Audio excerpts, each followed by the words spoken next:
Hello everyone, welcome to learning science. आज का हमारा टॉपिक है आउटपुट रेजिस्टेंस, जिसको हम आर नॉट ई के साथ डिनोट करते हैं, और ओवरऑल वोल्टेज गेन। सबसे पहले हम कॉपी पर लिखेंगे आउटपुट रेजिस्टेंस। आउटपुट रेजिस्टेंस को हम आर नॉट ई के साथ डिनोट करते हैं, जहां पर नॉट का मतलब जीरो का मतलब आउटपुट है और ई का मतलब कॉमन इमिटर है, आर का मतलब है रेजिस्टेंस। आर नॉट ई जो है वो वीसी अपॉन आई सी के बराबर होगा। ठीक है, जहां पर सी हमारा कलेक्टर वोल्टेज है, आई सी हमारा कलेक्टर करंट है। सी क्यों लिखा है? क्योंकि जो कलेक्टर साइड पे वोल्टेज और करंट निकलेगा वो हमारा आउटपुट होगा, और आउटपुट हम निकाल रहे हैं। ओम्स लॉ के मुताबिक वी होता है, तो इससे रेजिस्टेंस जो है वो वोल्टेज अपॉन करंट के बराबर होगा, उसी को हमने लिखा है। और यहाँ पर जो वी एस है वो जीरो के बराबर होगा। फिर हम हाइब्रिड इक्वेशन का यूज करेंगे, जो कि I C is equal to h f e I B plus h not e V C के बराबर होगा।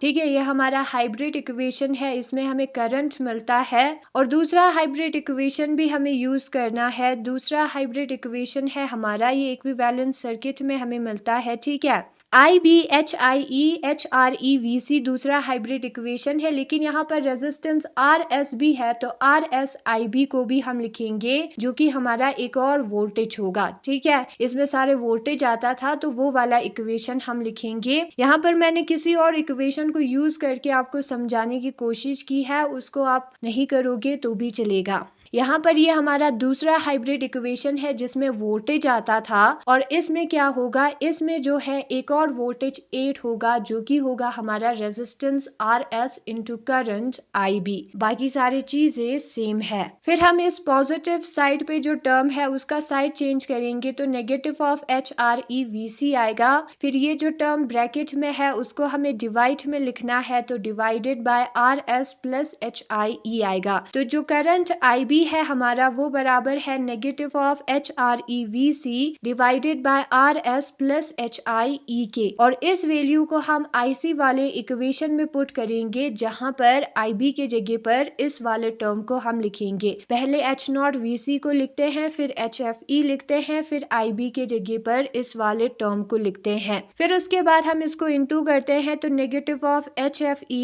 H r e V C divided by R S plus h i e आएगा। फिर हमने VC को कॉमन बाहर निकाला है, क्योंकि इन दोनों टर्म में VC प्रेजेंट है, तो ब्रैकेट के अंदर बचेगा h not e minus h f e h r e divided by R S minus h i e. फिर ये जो टर्म है उसको हम एच नॉट ई के साथ इंटू करेंगे, तो R S h not e आएगा। फिर negative of h i e h not e आएगा। फिर इस वाले टर्म को हमें लिखना है whole divided by R S minus h i e हम लिखेंगे। फिर उसके बाद अब जो हमारा आउटपुट रेजिस्टेंस है वो output voltage divided by output current के बराबर होता है, और जो हमारा आउटपुट करंट है वो यहाँ पर दिया है, तो डिवाइड में हम ये जो लाइन में टर्म्स है उसको लिखेंगे, और ये थर्ड पर डिवाइड पर आ जाएगा, उसको हम फर्स्ट पर लिख सकते हैं, तो उसको हम ऊपर लिखेंगे। VC और VC जो है वो कैंसिल हो जाएगा, तो यहाँ पर R S minus h i e, फिर लिखना है R S h not e minus h not e h i e minus h f e h are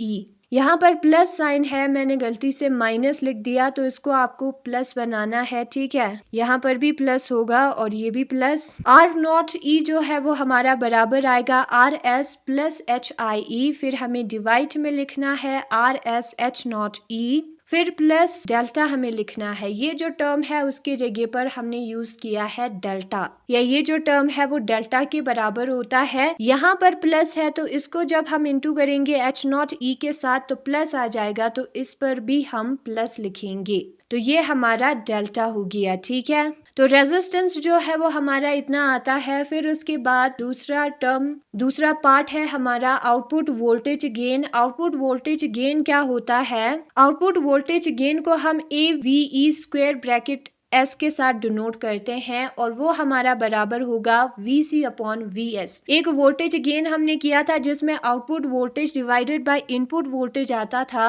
अब ये जो वोल्टेज है उसमें VC डिवाइडेड बाय VS आएगा, VB के जगह पर, यही डिफरेंस है। ठीक है, अब हम इस इक्वेशन को VB के साथ इनटू भी कर सकते हैं और डिवाइड भी कर सकते हैं, और ये जो टर्म है VC डिवाइडेड बाय VB वो जो है AVE के बराबर आएगा, तो उसके जगह पर VC डिवाइडेड बाय VB के जगह पर AVE हमें लिखना है। फिर यहाँ पर VB आएगा डिवाइडेड बाय VS। जो इक्विवेलेंट इनपुट सर्किट होता है ट्रांजिस्टर एम्पलीफायर का VB, वो बराबर होता है हमारा resistance RIE divided by resistance RIE plus RS VS के, तो उसको हमें लिखना है। ठीक है, ये एक फॉर्मूला है, ये हमने पहले यूज नहीं किया था, आपको डायरेक्ट याद रखना है इसको। और यहाँ पर अगर हम VS का साइड चेंज करेंगे तो VB अपॉन VS जो है वो RIE divided by RIE plus RS के बराबर आएगा।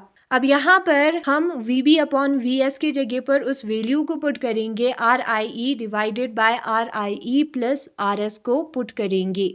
RS जो है आइडियल केस के लिए 0 होता है, तो यहाँ पर 0 होगा ये, और ये कैंसल। AVES जो है वो AVE के बराबर आता है। आउटपुट वोल्टेज गेन जो है वो वोल्टेज गेन के बराबर आता है उस केस में, आइडियल केस में। ना हम बुक में देखेंगे, बुक में वही सेम लिखा है। आउटपुट रेजिस्टेंस को हम R0E के साथ डिनोट करते हैं, और वो रेशियो होता है output voltage VC across output terminals of the amplifier to current IC। जो वोल्टेज और करंट होगा उसकी रेशियो को, डिवीजन को आउटपुट वाले हम कहेंगे आउटपुट रेजिस्टेंस ओम्स लॉ के मुताबिक, और यहाँ पर VS जो है वो 0 होगा। नाउ जो हमारा इक्विवेलेंट सर्किट है जो कि 3.43B वाले फिगर में दिया है, उसमें क्या है, उसमें हमने जो है ये है B वाला फिगर, रेजिस्टेंस RS को कनेक्ट किया है, और ये है उसके हाइब्रिड इक्वेशन। आप क्लियरली देख सकते हो वोल्टेज और करंट का। अब यहाँ पर एक एक्स्ट्रा वोल्टेज भी ऐड होगा उसके वोल्टेज वाले इक्वेशन में। ठीक है, ये करंट का इक्वेशन है, ये वोल्टेज का इक्वेशन है।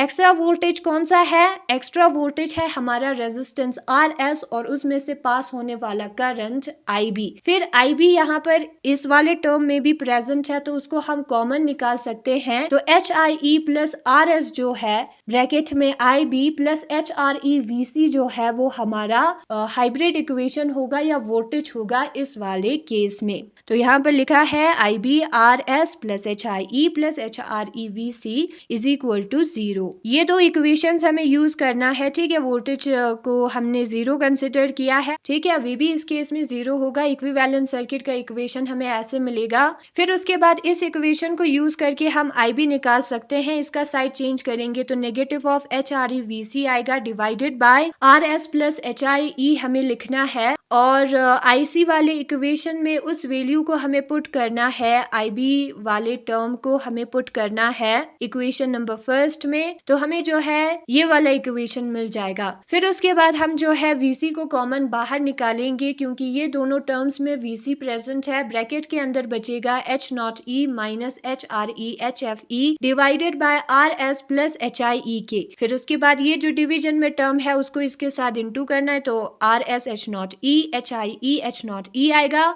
माइनस HRE HFE आएगा whole divided by RS plus HIE होगी। फिर हमें क्या करना है, फिर हमें आउटपुट रेजिस्टेंस के फॉर्मूले में पुट करना है IC का वैल्यू। ये डिवाइड में है तो नीचे आ जाएगा और ये ऊपर चला जाएगा, VC को वो कैंसिल कर देगा, ये वाला VC। तो R0E जो है वो हमारा इतना आएगा। इस वाले टर्म की जगह पर डेल्टा पुट करना है, तो यहाँ पर हमें नजर आ रहा है कि जो आउटपुट रेजिस्टेंस है हमारा R0E वो फंक्शन है सोर्स रेजिस्टेंस RS के।